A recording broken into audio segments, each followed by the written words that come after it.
الله أكبر الله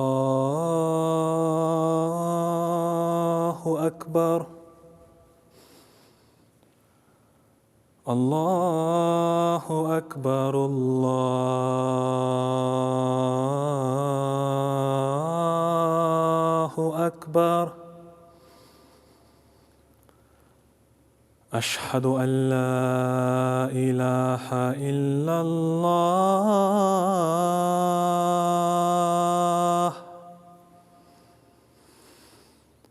أشهد أن لا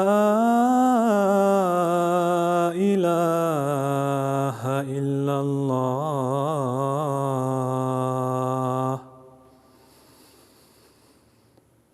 أشهد أن محمدًا رسول الله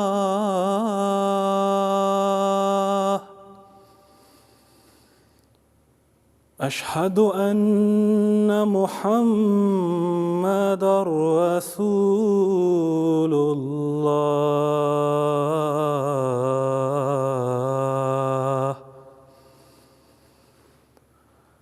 حي على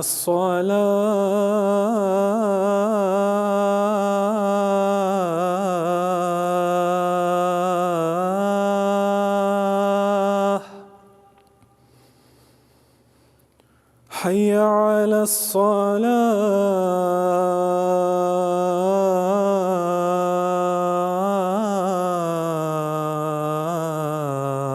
الصلاة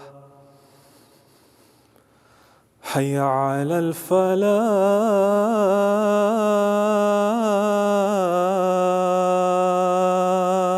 الفلاح حي على الفلاح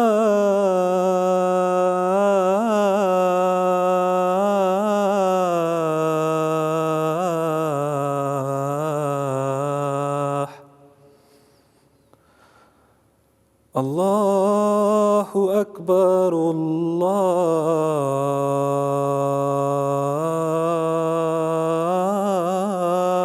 أكبر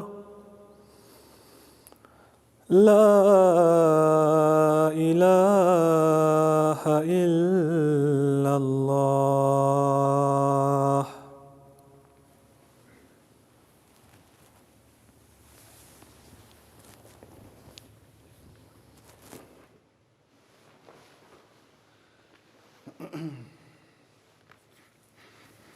السلام علیکم ورحمۃ اللہ۔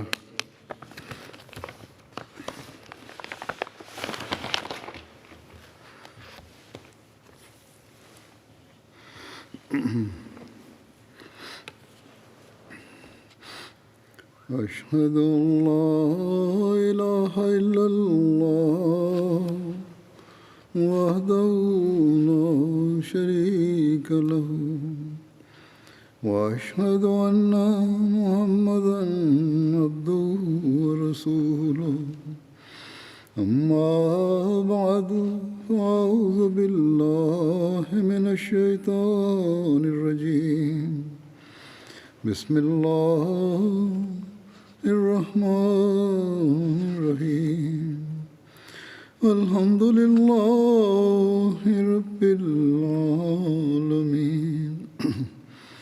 الرحمن الرحيم مالك يوم الدين إياك نعبد وإياك نستعين اهدنا الصراط المستقيم صراط الذين أنعمت عليهم غير المغضوب عليهم ولا الضالين۔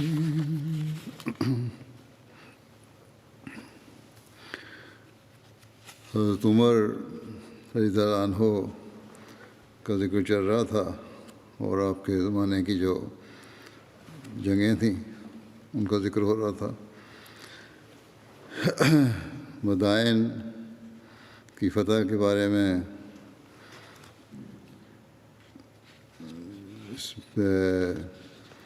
حضرت مرزا بشیر احمد صاحب نے سیر خاتم النبیین میں لکھا ہے حضرت صلی اللہ علیہ وسلم کے زمانے میں اس کی پیش گوئی وسلم کو اللہ تعالیٰ نے فرمائی تھی اللہ تعالیٰ کے علم سے. اس کو ذکر کرتے ہوئے لکھتے ہیں کہ خندق کھودتے کھودتے ایک جگہ سے ایک پتھر نکلا جو کسی طرح ٹوٹنے میں نہ آتا تھا، اور صحابہ کا یہ حال تھا کہ وہ 3 دن کے مسلسل فاقے سے نڈھال ہو رہے تھے. آخر تنگ آ کر وہ حضرت صلی اللہ علیہ وسلم کی خدمت میں حاضر ہوئے اور عرض کیا کہ ایک پتھر ہے جو ٹوٹنے میں نہیں آتا. اس وقت آپ کا بھی یہ حال تھا کہ بھوک کی وجہ سے پیٹ پر پتھر باندھ رکھا تھا، مگر آپ صلی اللہ علیہ وسلم فوراً وہاں تشریف لے گئے اور ایک کدال لے کر اللہ کا نام لیتے ہوئے اس پتھر پر ماری. لوہے کے لگنے سے پتھر میں سے ایک شعلہ نکلا جس پر آپ نے زور کے ساتھ اللہ اکبر کہا اور فرمایا کہ مجھے مملکت شام کی کنجیاں دی گئی ہیں، اور خدا کی قسم اس وقت شام کے سرخ محلات میری آنکھوں کے سامنے ہیں. اس ضرب سے وہ پتھر کسی قدر شکستہ ہو گیا.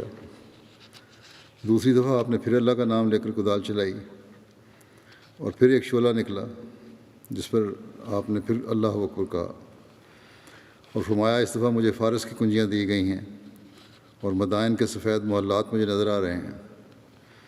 اس دفعہ پتھر کسی قدر زیادہ شکستہ ہو گیا. تیسری دفعہ آپ نے پھر کدال ماری جس کے نتیجے میں پھر ایک شعلہ نکلا اور آپ نے پھر اللہ اکبر کہا اور فرمایا اب مجھے یمن کی کنجیاں دی گئی ہیں، اور خدا کی قسم صنع کے دروازے مجھے اس وقت دکھائے جا رہے ہیں. اس دفعہ وہ پتھر بالکل شکستہ ہو کر اپنی جگہ سے گر گیا، اور ایک روایت میں یوں ہے کہ حضرت صلی اللہ علیہ وسلم نے ہر موقع پر بلند آواز سے تکبیر کہی، اور پھر بعد میں صحابہ کے دریافت کرنے پر آپ نے کشوف بیان فرمائے، اور مسلمان اس عارضی روگ کو دور کر کے پھر اپنے کام میں مصروف ہو گئے. یعنی پتھر توڑنے کا جو کام تھا پھر کام میں مصروف ہو گئے، پھر خندق کھدائی شروع ہو گئی. حضرت صلی اللہ علیہ وسلم کے یہ نظارے عالم کشف سے تعلق رکھتے تھے. گویا اس تنگی کے وقت میں اللہ تعالیٰ نے آپ کو مسلمانوں کی آئندہ فتوحات اور فراخیوں کے مناظر دکھا کر صحابہ میں امید و شگفتگی کے روح پیدا فرمائی. مگر بظاہر حالات یہ وقت ایسا تنگی اور تکلیف کا وقت تھا کہ منافقین مدینہ نے ان وعدوں کو سن کر مسلمانوں پر پھپتیاں اڑائیں کہ گھر سے باہر قدم رکھنے کی طاقت نہیں ہے اور کیسر و کسرا کی مملکتوں کے خواب دیکھتے ہیں. مگر خدا کے علم میں یہ ساری نعمتیں مسلمانوں کے لیے مقدر ہو چکی تھی. چنانچہ یہ وعدے اپنے وقت پر، یعنی کچھ تو حضرت صلی اللہ علیہ وسلم کے آخری ایام میں اور زیادہ تر آپ کے خلفاء کے زمانے میں پورے ہو کر مسلمانوں کے لیے زیادہ ایمان اور اطمینان کا باعث ہوئے.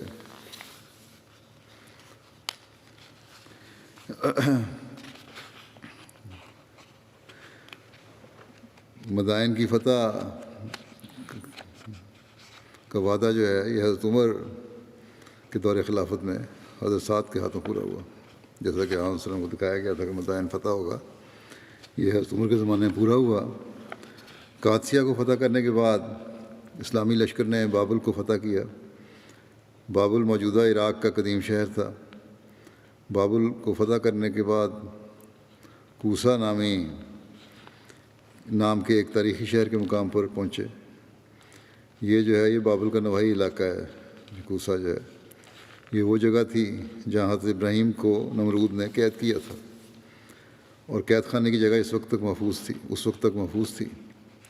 حضرت سعد جب وہاں پہنچے اور قید خانے کو دیکھا تو قرآن کریم کی آیت پڑھی، تلک الایام نداولھا بین الناس، یعنی یہ دن ایسے ہیں کہ ہم انہیں لوگوں کے درمیان ادلتے بدلتے رہتے ہیں تاکہ وہ نصیحت پکڑیں. کوسا سے آگے بڑھے تو بہر سیر نامی ایک جگہ پر پہنچے. یہ عراق کے شہر مدائن کے اس حصے کا نام ہے جو دریائے دجلہ کے مغربی کنارے پر واقع ہے. یہاں کسرا کا شکاری شیر رہتا تھا۔ حضرت سعد کا لشکر قریب پہنچا تو انہوں نے اس درندے کو لشکر پر چھوڑ دیا۔ شیر گرج کر لشکر پر حملہ آور ہوا۔ حضرت سعد کے بھائی ہاشم بن ابی وقاص لشکر کے ہراول دستے کے افسر تھے۔ انہوں نے شیر پر تلوار سے ایسا وار کیا کہ شیر وہیں ڈھیر ہو گیا۔ پھر اس کے بعد مدائن کا معرکہ بھی ہوا۔ مدائن بھی عراق میں، اس کی لوکیشن یہ ہے کہ بغداد سے کچھ فاصلے پر جنوب کی طرف دریائے دجلہ کے کنارے واقع ہے۔ چونکہ یہاں یکے بعد دیگرے کئی شہر آباد ہوئے تھے۔ وجہ کیا ہے اس کے نام رکھنی مدائن؟ کیونکہ یہاں یکے بعد دیگرے شہر آباد ہوئے تھے، اس لیے عربوں نے اسے مدائن یعنی کئی شہروں کا مجموعہ کہنا شروع کر دیا۔ مدائن کسرا کا پایا تخت تھا، جہاں پر اس کے سفید محلات تھے۔ مسلمانوں اور مدائن کے درمیان دریائے دجلہ حائل تھا۔ ایرانیوں نے دریا کے تمام پل توڑ دیے۔ تاریخ طبری میں ہے کہ حضرت سعد نے کشتیاں تلاش کیں کہ وہ دریا کو عبور کر سکیں، لیکن معلوم ہوا کہ وہ لوگ کشتیوں پر قابض ہو چکے ہیں۔ حضرت سعد چاہتے تھے کہ مسلمان دریا عبور کریں، لیکن وہ مسلمانوں کی ہمدردی میں ایسا نہیں کرتے تھے۔ چنانچہ دیہاتی لوگوں نے بھی دریا عبور کرنے کا راستہ بتایا۔ چند دیہاتی لوگوں نے بھی دریا عبور کرنے کا راستہ بتایا کہ اس جگہ سے چلے جائیں تو کر سکتے ہیں آسانی سے۔ تاہم حضرت سعد نے اس پر بھی عمل نہیں کیا۔ اسی دوران دریا میں طغیانی بھی آ گئی۔ ایک رات آپ کو خواب دکھایا گیا کہ مسلمانوں کے گھوڑے پانی میں داخل ہوئے ہیں اور دریا کو پار کر لیا ہے، حالانکہ میں طغیانی بھی ہے۔ اس خواب کی تکمیل میں حضرت سعد نے دریا کو عبور کرنے کا پختہ ارادہ کر لیا۔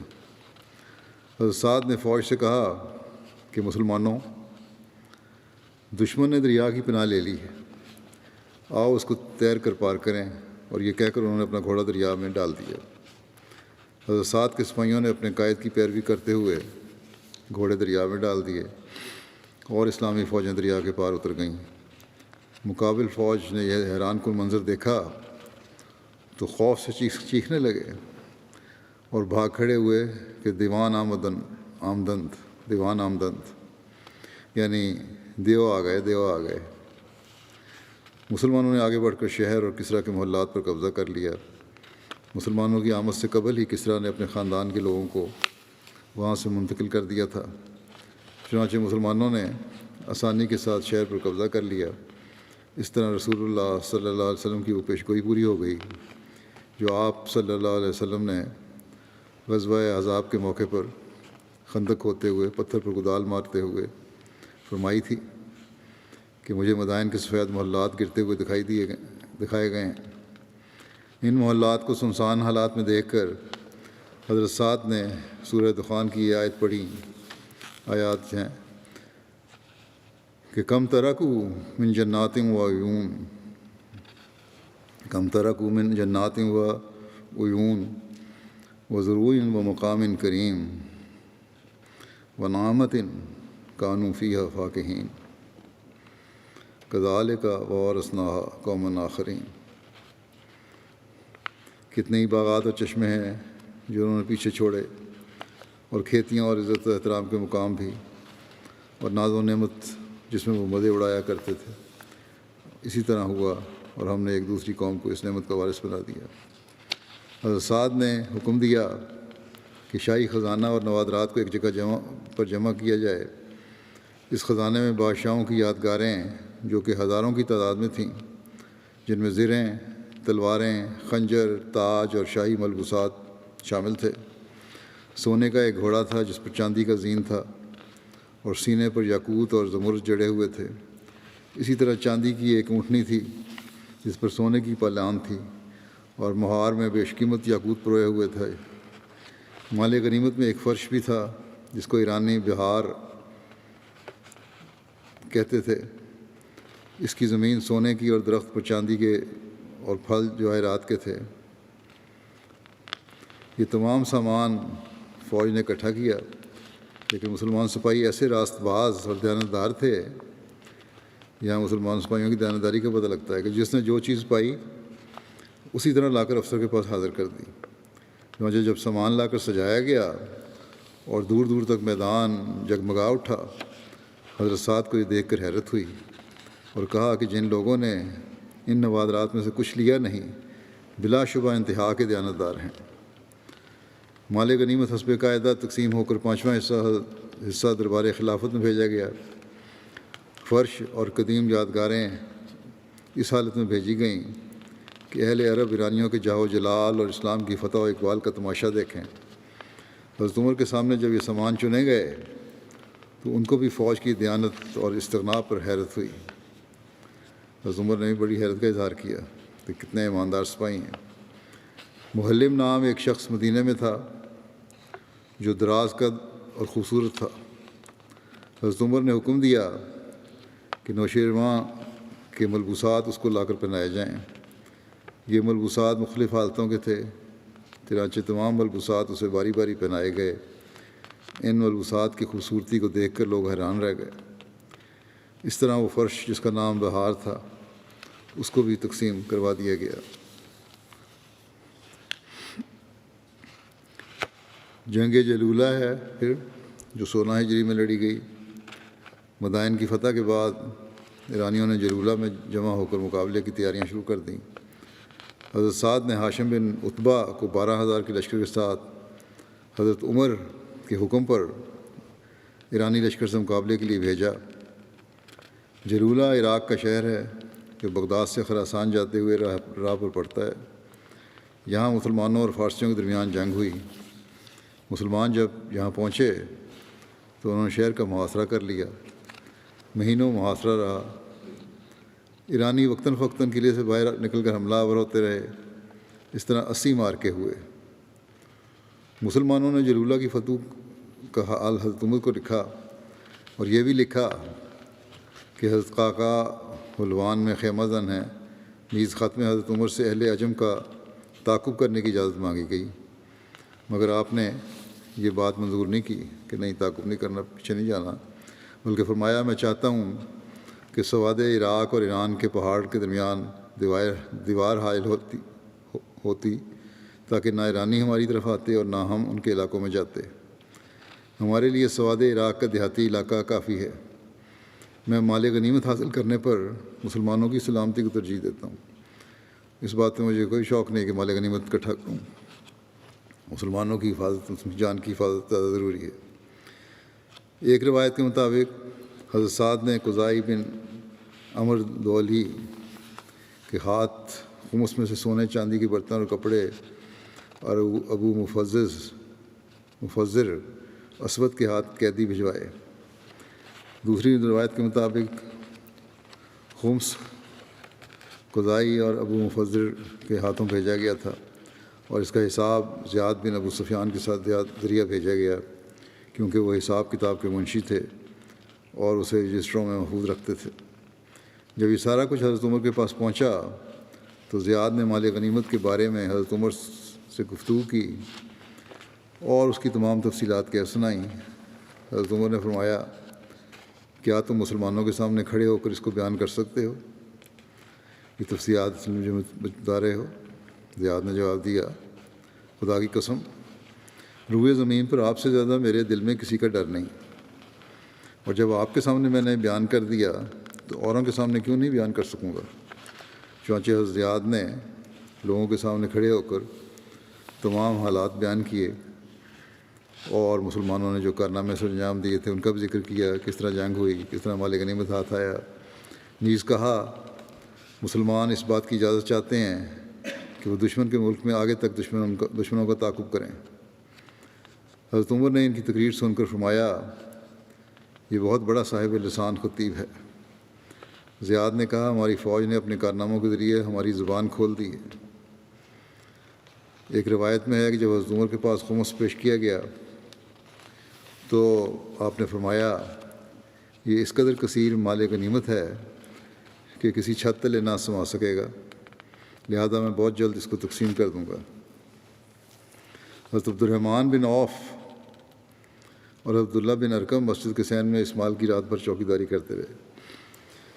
مال آیا، مسجد کے سین میں رکھا گیا تو یہ دو احباب صحابہ اس کی حفاظت کرتے رہے۔ جب صبح ہوئی تو حضرت عمر لوگوں کے ساتھ مسجد میں آتے اور مال غنیمت آئے اور مال غنیمت سے کپڑا اٹھایا گیا تو آپ نے یاقوت، زبرجد اور بیش قیمت جواہرات دیکھے اور رو پڑے۔ حضرت عبد الرحمن نے حضرت عمر سے عرض کیا، اے امیر المومنین، آپ کیوں رو رہے ہیں؟ اللہ کی قسم یہ تو شکر کا مقام ہے۔ اس طرح حضرت عمر نے فرمایا، اللہ کی قسم مجھے اس چیز سے نہیں رلایا۔ اللہ کی قسم، اللہ جس قوم کو یہ عطا فرماتا ہے تو ان میں آپس میں حسد اور بغض بڑھ جاتا ہے۔ یہ دولت جو تمہارے پاس آ رہی ہے اس سے کہیں تم لوگوں کے درمیان بھائی چارے کے بجائے حسد اور بغض نہ بڑھ جائے، اس خیال نے مجھے رلایا۔ اور جس قوم میں آپس میں حسد بڑھ جائے تو ان میں پھر خانہ جنگی شروع ہو جاتی ہے۔ بڑے غور و فکر والی بات ہے یہ، اور استغفار کرنے والی بات بھی ہے یہ جو آپ نے بیان فرمائی ہے۔ اور یہی ہم دیکھ رہے ہیں کہ مسلمانوں میں حسد اور بغض دولت کے آنے کے ساتھ ساتھ بڑھتے چلا گیا۔ جن کے پاس تیل کی دولت ہے ان میں بھی ہے، یا کچھ اور دولت جس کے پاس آئی ہے، انفرادی طور پر دیکھیں تب بھی ہے۔ یہی حال ہے، تقویٰ میں کمی ہے۔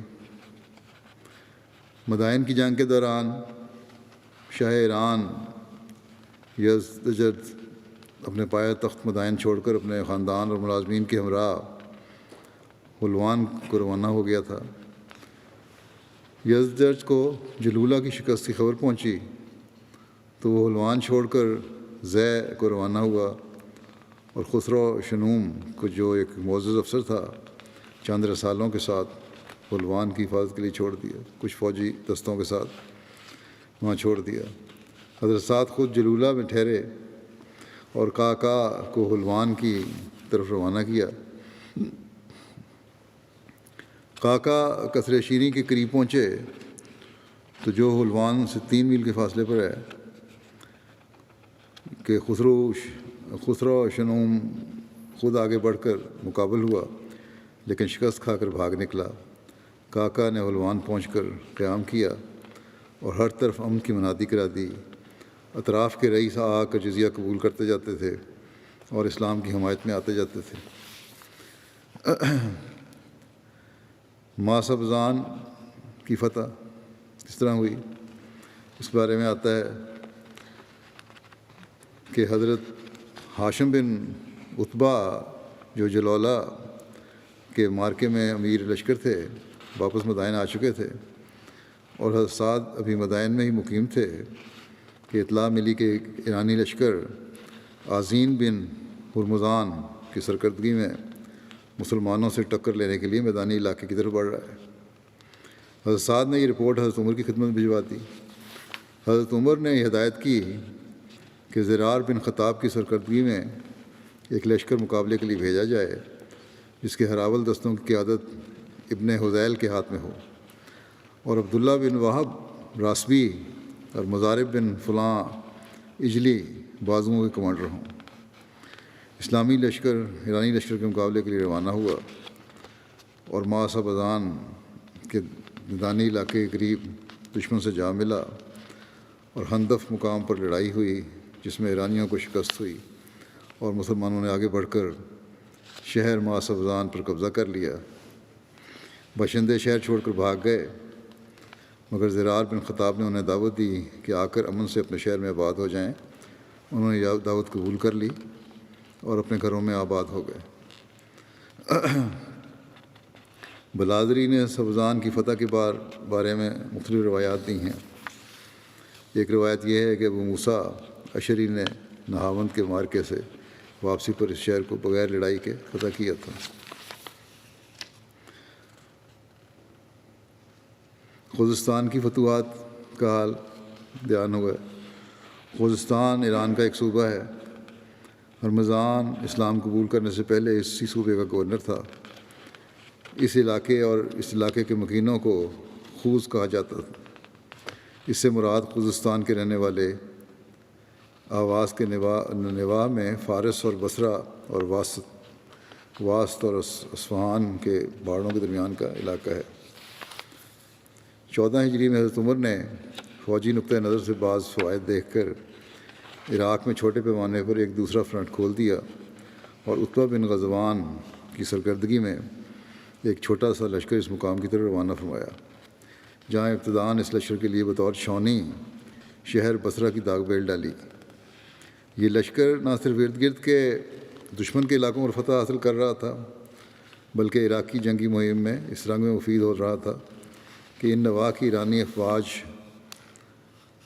اعلیٰ اور بڑے محاذ پر اپنے ساتھیوں کی مسلسل شکستوں کی خبریں سن کر بھی ان کی امداد کے لیے نہ جا سکتی تھی۔ زیادہ مقصد یہی تھا لگتا ہے کہ فوج یہاں بٹھانے کا، اس رستے پہ قبضہ کرنے کا کہ ایرانی افواج کی کمک اور مدد وہاں نہ جائے اور وہ مسلمانوں پر حملے نہ کرتے رہیں۔ اس لشکر کے امیر حج اور حضرت عمر سے ملاقات کی غرض سے اس لشکر کے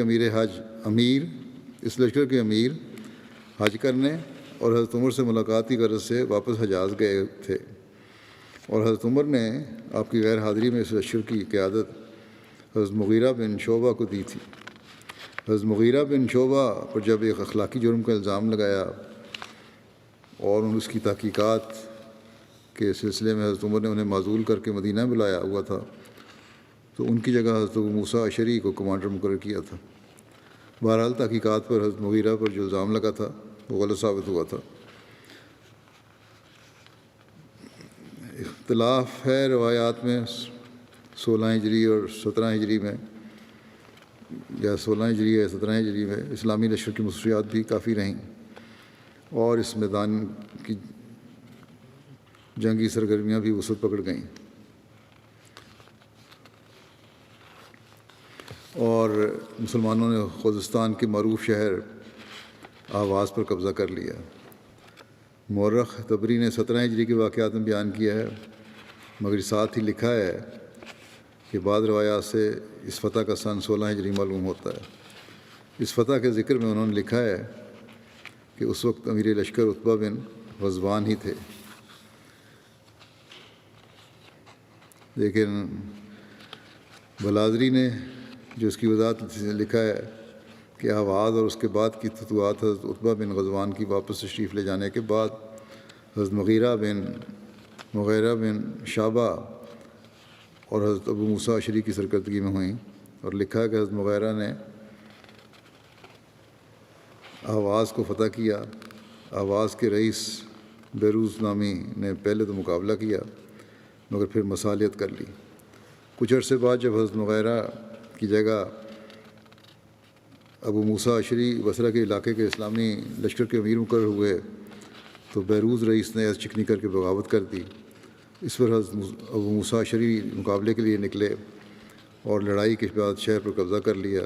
یہ واقعہ 17 ہجری میں پیش آیا۔ آواز کے معرکے میں اسلامی فوج نے بہت سے لوگوں کو گرفتار کر کے غلام بنا لیا، مگر حضرت عمر کے حکم سے سب کو رہا کر دیا گیا، انہیں کوئی غلامی نہیں، سب جو قیدی تھے سب کو رہا کر دیا، آزادی دے دی۔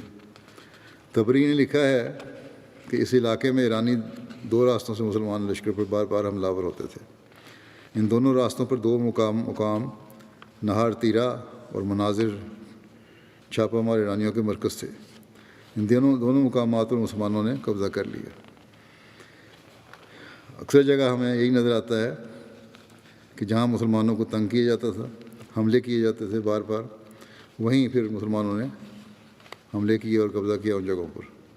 چنانچہ بلادری نے لکھا ہے کہ ابو موسیٰ اشعری نے نہر تیرا کو آواز کے ساتھ فتح کر لیا، اور آواز کی فتح کے بعد آپ دوسرے مقام یعنی مناظر کی طرف بڑھے اور شہر کا محاصرہ کر لیا، اور لڑائی شدت پکڑ گئی۔ اس محاصرے کے دوران میں ایک روز ایک مسلمان بہادر مہاجر بن زیاد روزہ رکھے ہوئے اپنی جان خدا تعالیٰ کے حضور میں قربان کرنے کے ارادے سے دشمن کے مقابلے کے لیے نکلے۔ مہاجر کے بھائی ربی نے امیر لشکر ابو موسیٰ کو اطلاع کر دی کہ مہاجر روزہ رکھ کر میدان میں جا رہے ہیں۔ ابو موسیٰ نے اعلان کروا دیا کہ جس نے روزہ رکھا ہے وہ یا تو روزہ کھول دے یا میدان جنگ میں نہ جائے۔ مہاجر نے یہ اعلان سن کر پانی کے ایک گھونٹ سے روزہ افطار کیا اور بولے، امیر کے حکم کی خاطر ایسا کرتا ہوں، ورنہ مجھے پیاس بالکل نہیں ہے۔ یہ کہہ کر ہتھیار اٹھائے اور دشمن سے لڑتے ہوئے شہید ہو گئے۔ شہر والوں نے آپ کا سر کاٹ کر محل کے بلند کنگروں پر لٹکا دیا۔ محاصرہ طول پکڑ رہا تھا۔ ابو موسیٰ اشعری نے غالباً حضرت عمر کے حکم سے لشکر کا ایک حصہ مہاجر کے بھائی ربی کی کمان میں مناظر کے محاصرے کے لیے چھوڑا اور خود شہر سوس کی طرف روانہ ہوئے۔ ادھر ربی نے لڑتے بھڑتے شہر پر قبضہ کر لیا اور بہت سے لوگ قیدی بنا لیے، مگر حضرت عمر کے احکامات کے نتیجے میں یہاں بھی سب قیدی رہا کر دیے گئے۔ حضرت موسیٰ سوس کی طرف بڑھے۔ شہر والوں نے پہلے مقابلہ کیا اور لڑائی کے بعد شہر میں محصور ہو کر بیٹھ گئے۔ بالآخر جب غذا کی تنگی ہوئی تو ہتھیار ڈال دیے۔ ان واقعات کی فتوحات کی تفصیل میں میر محمود احمد صاحب نے جو اپنا تحقیق اور تجزیہ کیا ہے مقالے میں، وہ کہتے ہیں کہ طبری اور بلازری میں متعدد اختلافات ہیں، جن کی وجہ غالباً یہ معلوم ہوتی ہے کہ اس علاقے میں ایرانی سرداروں کی عہد شکنی کر کے بغاوت کے نتیجے میں اسلامی لشکر کی دوبارہ جنگی نقل و حرکت کے واقعات روایات میں پہلی مرتبہ فتوحات کے واقعہ سے مل کر مشتبہ ہو گئے ہیں۔ دوبارہ جو ہوا پہلے فتوحات تھیں، پھر دوبارہ امن قائم کرنے کے لیے ہوا، لیکن بہرحال یہ ایک نقطہ نظر ہے ان کا۔ جنگ رامہ ہرمز اور تستر۔ یزدجرد شاہ ایران جو جلولہ کے مارکے کے بعد رے ہوتا ہوا استخر چلا گیا تھا، یہ استخر بھی ایک جگہ کا نام ہے، ابھی اس نے شکست نہیں مانی تھی اور مسلمانوں کے مقابلے کے لیے لوگوں کو غیرت دلا رہا تھا، اور پوری کوشش میں تھا کہ اس علاقے خوزستان میں جہاں کی فتوحات کا ہم ذکر کر رہے ہیں، مسلمانوں کے مقابلے کے لیے امدادی فوج بھجوائی جائے۔ دوسری وجہ جو اس علاقے میں جنگ کی آگ تیز کرنے کا موجب بنی ہوئی تھی، وہ یہاں کے ایک نامی رئیس ہرمزان کی مسلمانوں کے خلاف جنگی کارروائی تھی۔ ہرمزان جو قادسیہ کے مارکے میں شریک ہو چکا تھا اور وہاں سے شکست کھا کر اپنے وطن میں آ گیا تھا اور یہاں مسلمانوں پر مسلسل چھاپے مار رہا تھا۔ جلولہ میں مسلمانوں کی فتح کے بعد ایرانی ہرمزان کی قیادت میں رامہ ہرمز میں جمع ہوئے۔ رامہ ہرمز جو ہے یہ بھی خوزستان کے نواب میں ایک مشہور شہر تھا۔ حضرت سعد بن ابی وقاص نے حضرت عمر کی ہدایت پر نعمان بن مقرن کو لشکر کا سردار بنا کر کوفے سے روانہ کیا اور حضرت ابو موسیٰ اشعری کو بصرہ سے روانہ کیا، اور فرمایا کہ جب دونوں لشکر اکٹھے ہو جائیں تو ابو صبرہ بن روم ان کے کمانڈر ہوں گے۔ نعمان بن مقرن کی فوج کے بارے میں جب ہرمزان کو علم ہوا تو اس نے مقابلہ کیا اور شدید جنگ کے بعد ہرمزان شکست کھا کر تستر کی طرف بھاگ گیا۔ تستر بھی خوزستان سے ایک دن کے فاصلے پر ایک بڑا شہر ہے اور شہر میں محصور ہو گیا۔ حضرت ابو صبرہ کی قیادت میں اسلامی لشکر نے شہر کا محاصرہ کر لیا، جو کئی ماہ تک جاری رہا۔ ایرانی فوج بار بار باہر نکل کر حملہ آور ہوتی اور واپس آ کر دروازے بند کر لیتی۔ اس طرح اس جنگ میں 80 مارکے ہوئے۔ آخری مارکے میں مسلمانوں نے بھرپور شدت سے حملہ کیا۔ جب مسلمانوں کی طرف سے حصار سخت ہو گیا تو 2 فارسیوں نے مسلمانوں کو بتایا کہ شہر سے پانی نکلنے والے راستے سے اندر جا کر شہر کی فتح کیا جا سکتا ہے۔ چنانچہ مسلمان شہر میں داخل ہو گئے۔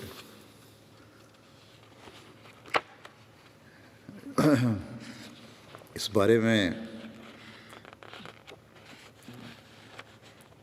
اخبار الطوال کے مصنف نے لکھا ہے،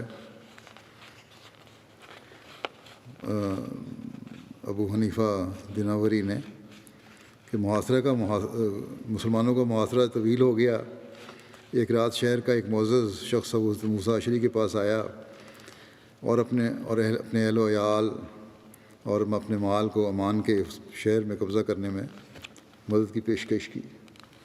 حضرت ابو موسیٰ اشعری نے اسے امان دی۔ فتح البلدان میں لکھا ہے کہ وہ شخص مسلمان بھی ہو گیا تھا۔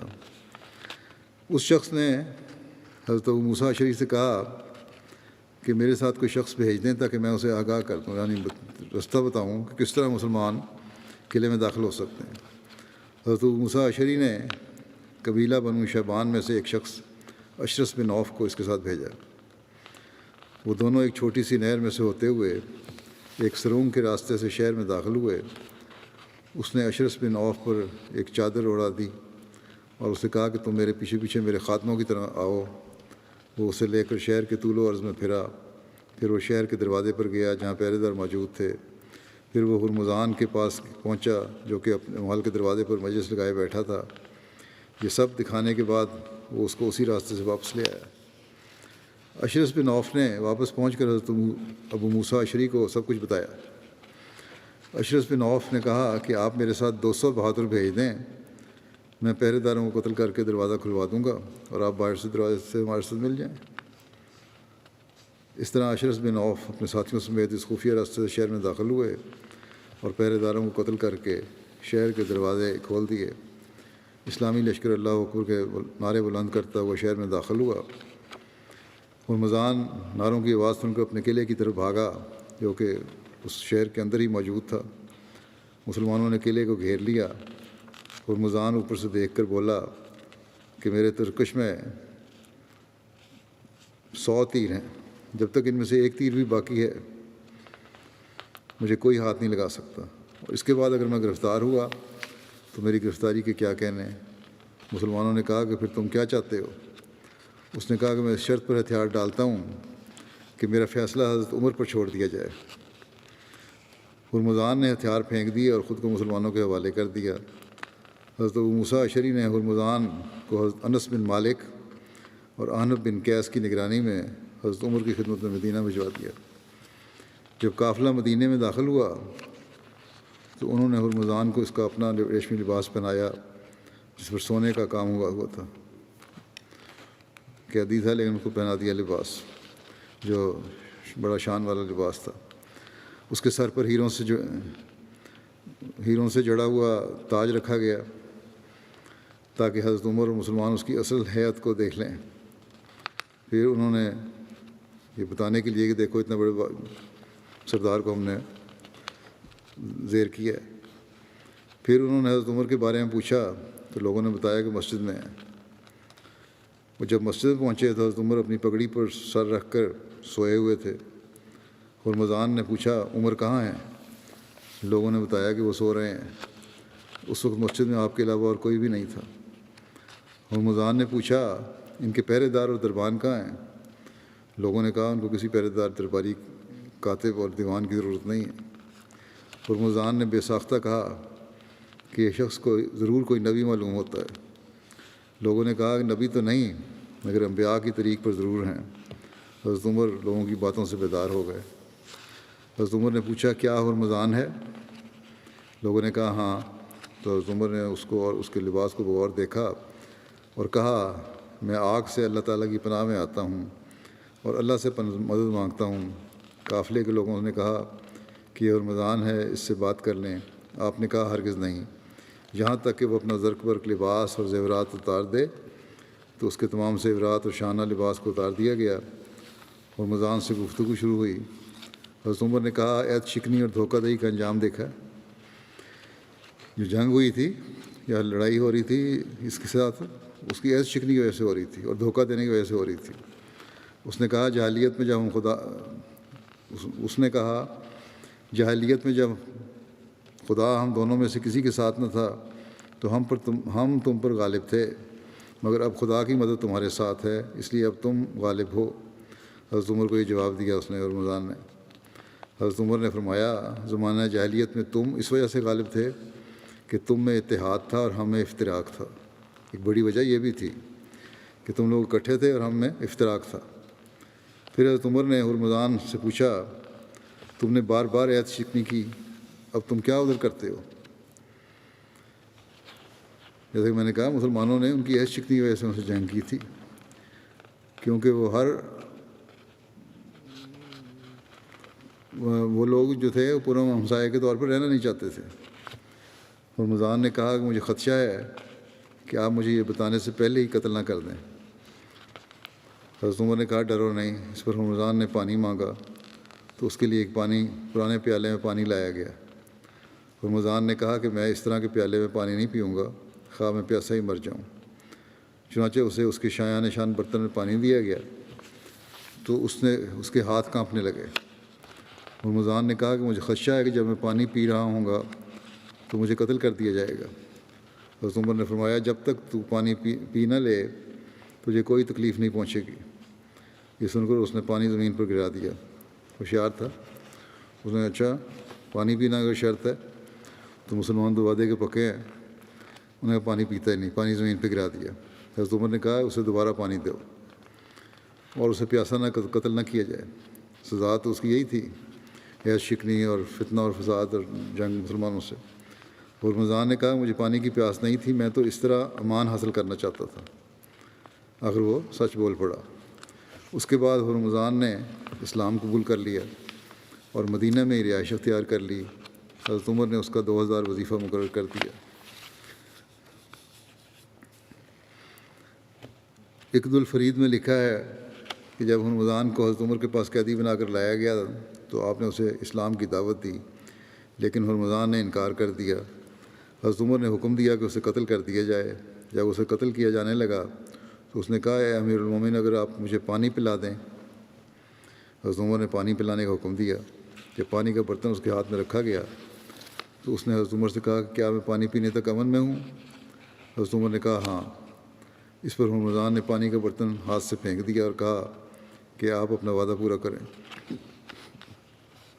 حضرت عمر نے فرمایا کہ میں تجھے کچھ مہلت دیتا ہوں اور دیکھتا ہوں کہ تو کیسے عمل کرتا ہے۔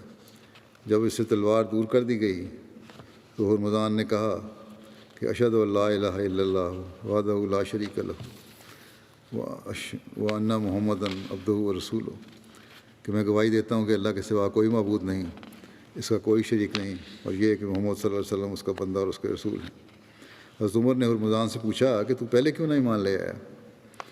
اس پر ہرمزان نے کہا کہ امیر المومنین مجھے ڈر تھا کہ لوگ یہ نہ کہیں کہ میں تلوار کے ڈر سے، کیونکہ تلوار میرے سر پہ رکھی ہوئی تھی، اس کے ڈر سے مسلمان ہوا ہوں۔ اس کے بعد حضرت عمر ہرمزان سے ایران پر لشکر کشی میں مشورہ کیا کرتے تھے اور اس کی رائے کے مطابق عمل کیا کرتے تھے۔ پھر وہ حضرت عمر کا مشیر بھی بن گیا۔ یہ بھی شبہ کیا جاتا ہے کہ حضرت عمر کی شہادت میں ہرمزان کا ہاتھ تھا، لیکن حضرت مسلم اس شبے کو درست نہیں سمجھتے تھے۔ چنانچہ حضرت مسلم قصاص کی آیت کی تفسیر میں بیان فرماتے ہیں کہ رسول کریم صلی اللہ علیہ وسلم کے پاس ایک مسلمان لایا گیا جس نے ایک معاہد کافر کو، جو اسلامی حکومت کی رعایا بن چکا تھا، قتل کر دیا تھا۔ جسے عہد معاہدہ ہوا تھا، عہد ہوا تھا، اس کو قتل کر دیا تھا۔ آپ نے اس کے قتل کیے جانے کا حکم دیا اور فرمایا کہ میں عہد پورا کرنے والوں میں سے سب سے زیادہ عہد کی نگہداشت کرنے والا ہوں۔ کیوں عہد کو، جس سے عہد کیا اس کو کیوں قتل کیا؟ اس لیے سزا ہے مسلمان کو بھی قتل کیا گیا۔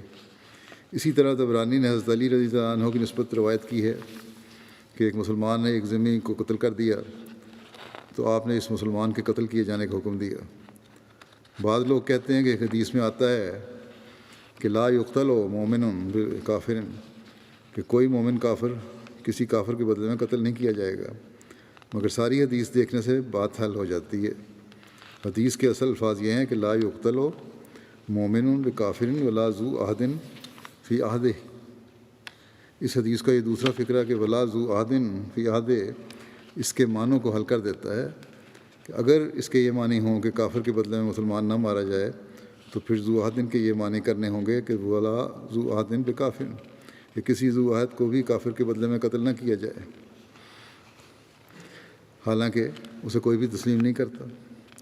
بس یہاں کافر سے مراد محارب کافر ہے، نہ کہ عام کافر، جنگ کرنے والے کافر ہیں نہ کہ عام کافر۔ تب بھی فرمایا کہ ذمی کافر بھی محارب کو کافر کے بدلے میں نہیں مارا جائے گا۔ اب ہم صحابہ کا طریقہ عمل دیکھتے ہیں تو ہمیں معلوم ہوتا ہے کہ صحابہ بھی غیر مسلم قاتل کو قتل کی سزا ہی دیتے تھے۔ چنانچہ طبری میں کمازبان بن ہرمزان اپنے والد کے قتل کا واقعہ بیان کرتا ہے کہ ہرمزان ایک ایرانی رئیس اور مجوسی المذہب تھا، اور حضرت عمر خلیفہ ثانی کے قتل کی سازش میں شریک ہونے کا شبہ اس پر کیا گیا۔ اس پر بلا تحقیق جوش میں آ کر عبید اللہ بن عمر نے اس کو قتل کر دیا۔ وہ کہتا ہے کہ ایرانی لوگ مدینے میں ایک دوسرے سے ملے جلے رہتے تھے، جیسا کہ قاعدہ ہے کہ دوسرے ملک میں جا کر وطنیت نمایاں ہو جاتی ہے۔ تو ایک دن فیروز قاتل جو تھا حضرت عمر کا میرے باپ سے ملا، اور اس کے پاس ایک خنجر تھا جو دونوں طرف سے تیز کیا ہوا تھا۔ میرے باپ نے اس خنجر کو پکڑ لیا اور اس سے دریافت کیا کہ اس ملک میں تو اس خنجر سے کیا کام لیتا ہے؟ یعنی یہ ملک تو امن کا ملک ہے، اس میں ایسے ہتھیاروں کی کیا ضرورت ہے؟ اس نے کہا کہ میں اس سے اونٹ ہنکانے کا کام لیتا ہوں۔ جب وہ دونوں آپس میں باتیں کر رہے تھے تو اس وقت کسی نے ان کو دیکھ لیا، اور جب حضرت عمر مارے گئے، شہید کیے گئے، تو اس نے بیان کیا کہ میں نے خود ہرمزان کو یہ خنجر فیروز کو پکڑاتے ہوئے دیکھا تھا۔ اس پر عبید اللہ جو حضرت عمر کے چھوٹے بیٹے نے جا کر کہا، یہ کہتا ہے ہرمزان کا بیٹا کہ عبید اللہ جو حضرت عمر کے چھوٹے بیٹے تھے، انہوں نے جا کر میرے باپ کو قتل کر دیا۔ جب حضرت عثمان خلیفہ ہوئے تو انہوں نے مجھے بلایا اور عبید اللہ کو پکڑ کر میرے حوالے کر دیا اور کہا کہ اے میرے بیٹے، یہ تیرے باپ کا قاتل ہے اور تو ہماری نسبت اس پر زیادہ حق رکھتا ہے، پس جا اور اس کو قتل کر دے۔ میں نے اس کو پکڑ لیا اور شہر سے باہر نکلا۔ راستے میں جو شخص مجھے ملتا میرے ساتھ ہو جاتا، لیکن کوئی شخص مقابلہ نہ کرتا۔ وہ مجھ سے صرف اتنی درخواست کرتے تھے کہ میں اسے چھوڑ دوں۔ بس میں نے سب مسلمانوں کو مخاطب کر کے کہا کہ کیا میرا حق ہے کہ میں اسے قتل کر دوں؟ سب نے جواب دیا کہ ہاں تمہارا حق ہے، اسے قتل کر دو۔ اور پھر عبید اللہ کو برا بھلا بھی کہنے لگے کہ اس نے ایسا برا کام کیا ہے۔ پھر میں نے دریافت کیا کہ کیا تم لوگوں کو حق ہے کہ اسے مجھ سے چھڑا لو؟ انہوں نے کہا نہیں، ہرگز نہیں۔ اور پھر عبید اللہ کو برا بھلا کہا کہ اس نے بلا ثبوت اس کے باپ کو قتل کر دیا ہے۔ اس پر میں نے خدا اور اس کے ان لوگوں کی خاطر اس کو چھوڑ دیا۔ اتنی سفارشیں جب ہو گئی ہیں، پوچھ لیا، سوال جواب ہو گئے، تو کہتے ہیں میں نے اللہ اور اس کے لوگوں کی خاطر اس کو چھوڑ دیا، اور مسلمانوں نے فرتے مسرت سے مجھے اپنے کندھوں پر اٹھا لیا اس خوشی میں۔ اور خدا تعالیٰ کی قسم، میں اپنے گھر تک لوگوں کے سروں اور کندھوں پر پہنچا اور انہوں نے مجھے زمین پر قدم تک نہیں رکھنے دیا۔ اس روایت سے ثابت ہے کہ صحابہ کا طریقہ عمل بھی یہی رہا ہے کہ وہ غیر مسلم کے مسلم قاتل کو سزائے قتل دیتے تھے۔ اور یہ بھی ثابت ہوتا ہے کہ خواہ کسی ہتھیار سے کوئی شخص مارا جائے، وہ مارا جائے گا۔ اسی طرح یہ بھی ثابت ہوتا ہے کہ قاتل کو گرفتار کرنے والی اور اس کو سزا دینے والی حکومت ہی ہوتی ہے۔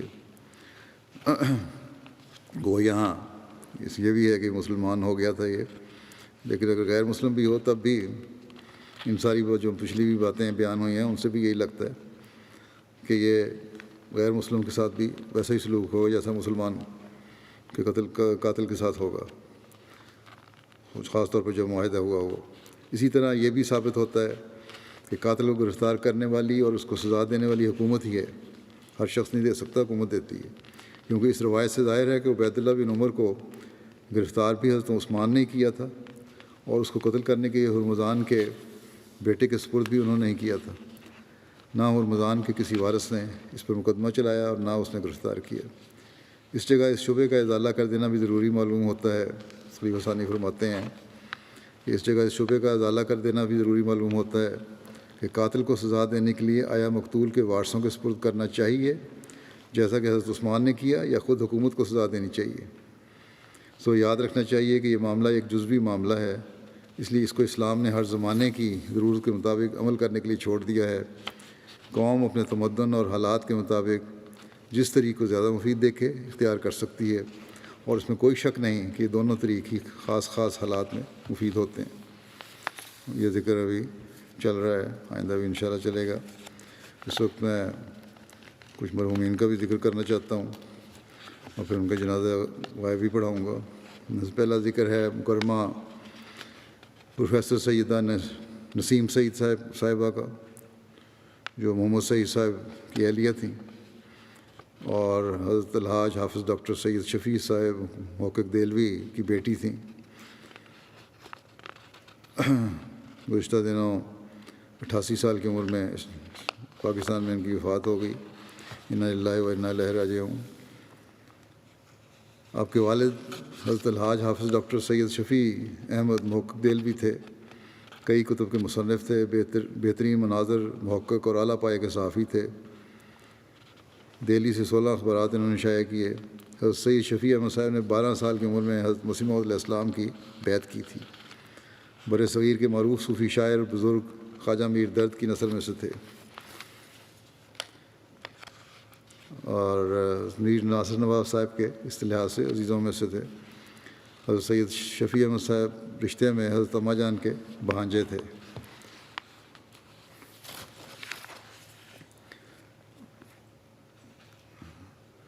انیس سو 57 میں مکرم محمد سعید احمد صاحب انجینئر لاہور چھاؤنی کے ساتھ ان کی شادی ہوئی،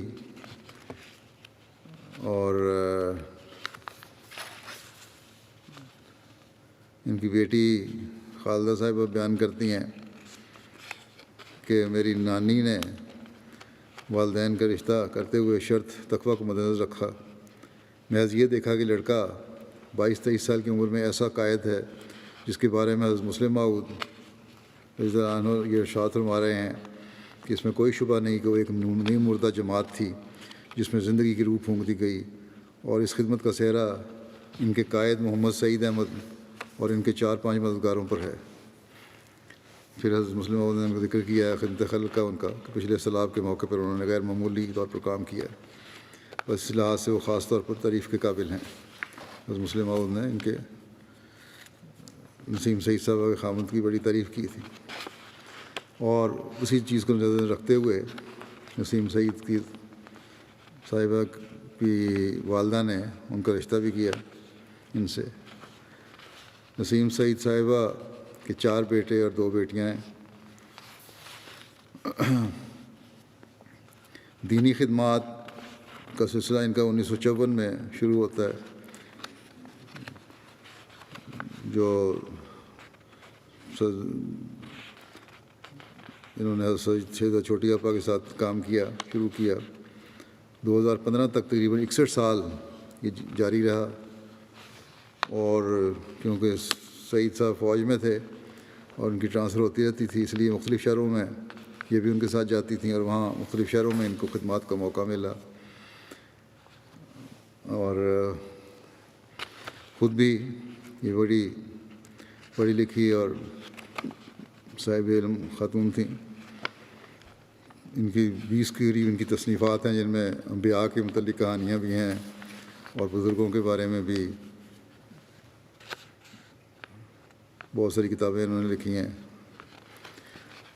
ان کی بیٹی حامدہ غفور منان کہتی ہیں کہ میری والدہ عبادت گزار، عالم بعمل، اخلاص و وفا، اثار و قربانی، محبت و شفقت اور انکسار کا پیکر تھیں۔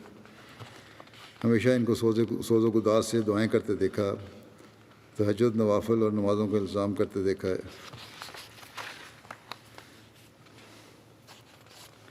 اس خلیفہ مسیح ثانی سے لے کر اب تک انہوں نے 4 خلفاء کے ساتھ ذاتی تعلق رکھا، اور ان کو توفیق بھی ملتی رہی جماعت کی۔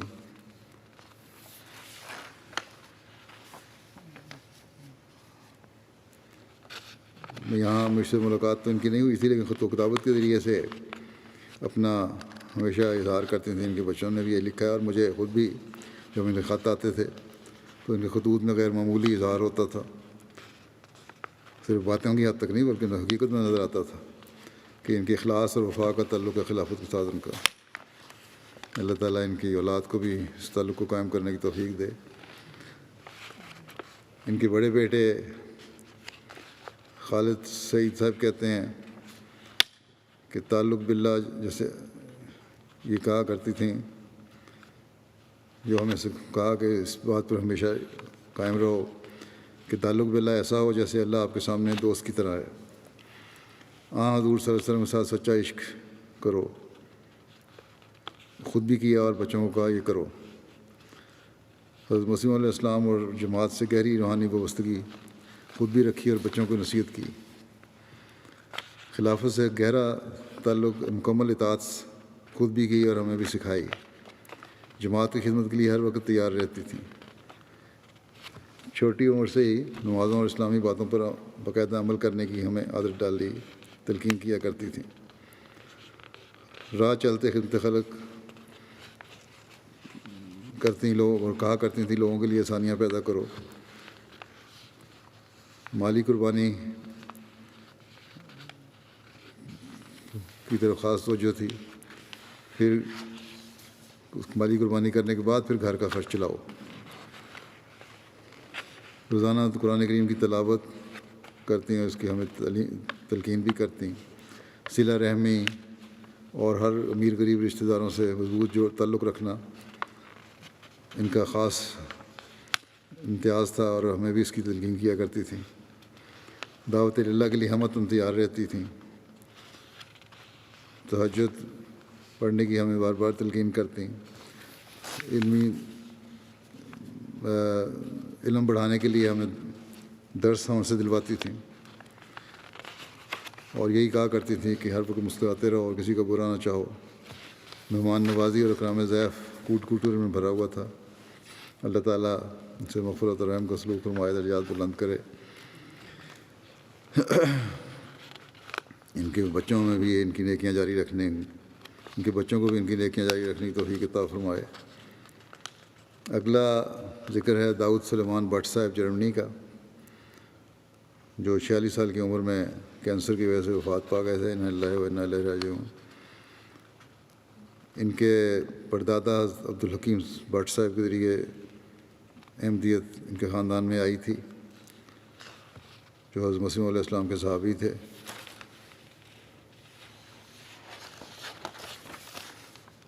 ان کے پسماندگان میں اہلیہ کے علاوہ ایک بیٹی اور 2 بیٹے شامل ہیں۔ آپ کی اہلیہ سمیرہ داؤد صاحب کہتی ہیں ہمیشہ جماعت کی خدمت کرنے کے لیے تیار رہتے، یہی کوشش ہوتی کہ کسی طرح جماعت کی زیادہ سے زیادہ خدمت کر سکیں۔ حقیقی معنوں میں دین کو دنیا پر مقدم رکھنے والے انسان تھے۔ سب جاننے والوں کا بھی یہی کہنا ہے کہ ان کے چہرے پر ہمیشہ مسکراہٹ رہتی تھی اور صدقہ خیرات میں بڑھ چڑھ کر حصہ لیتے تھے اور ہر وقت خدمت کے لیے تیار رہنے والے تھے۔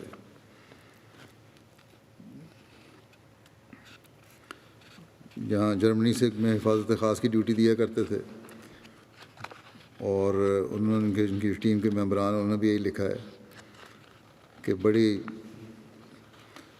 بشاشت سے اور پوری ذمہ داری سے ڈیوٹی ادا کیا کرتے تھے، اور ایک ان کی خوبی یہ تھی کہ ہر کام شروع کرنے سے پہلے قرآن کریم کی تلاوت کیا کرتے تھے۔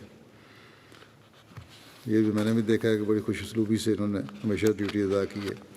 اللہ تعالیٰ ان کے لواحقین کو صبر و حوصلہ بھی عطا فرمائے، ان بچوں کو ان کی نیکیوں کو جاری رکھنے کی توفیق دے۔ اگلا ذکر ہے زاہدہ پروین صاحبہ اہلیہ غلام مصطفیٰ عوان صاحب ڈھپی ضلع سیالکوٹ کا، جو 61 سال کی عمر میں وفات پا گئی تھیں۔ انا للہ و انا الیہ راجعون۔ ان کی بیٹی ہبت الکلیم صاحبہ جو مبلغ ہیں ہمارے جمیل تبسم بشکرستان رشیا کے، اور وہ کہتی ہیں کہ میری والدہ اللہ کے پیدائشی احمدی تھیں، موسیہ تھیں۔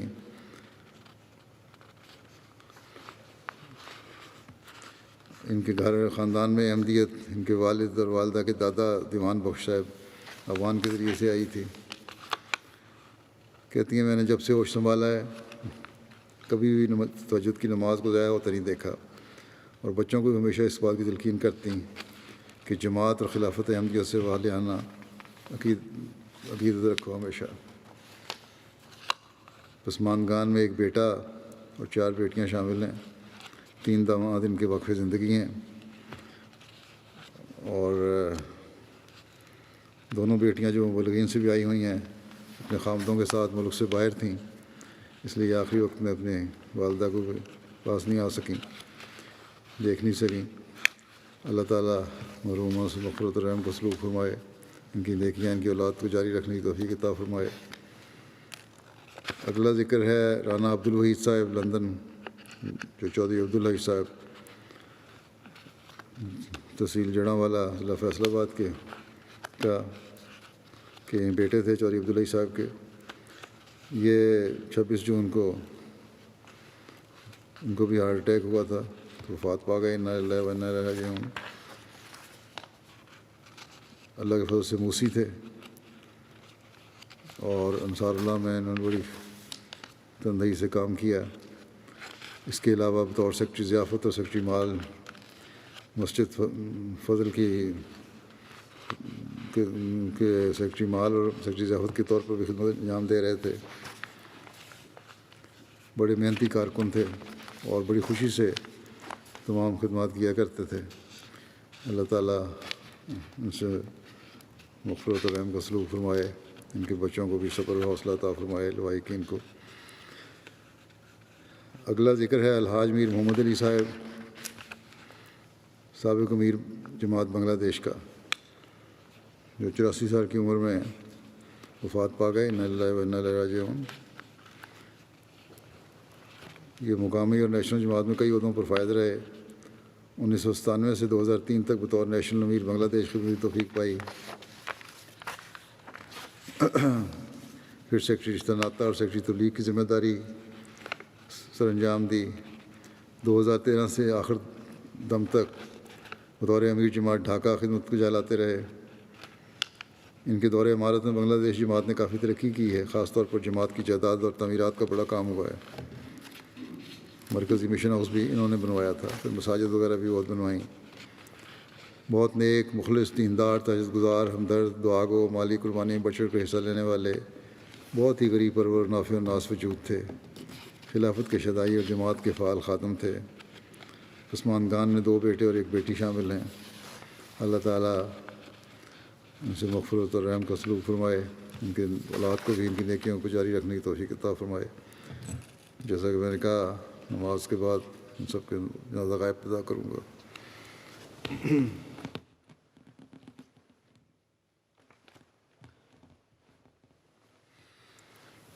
الحمد للہ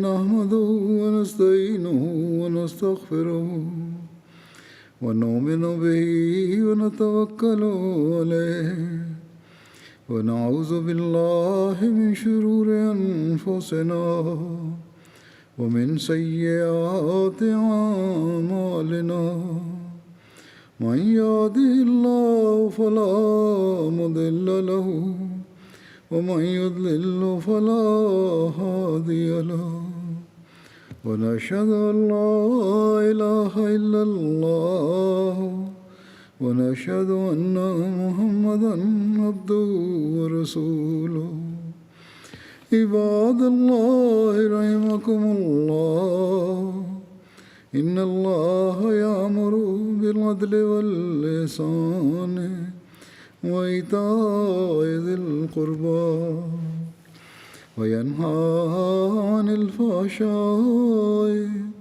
والمنكر والبغي يعظكم لعلكم تذكرون اذكروا الله يذكركم وادعوه يستجب لكم ولذكر الله أكبر۔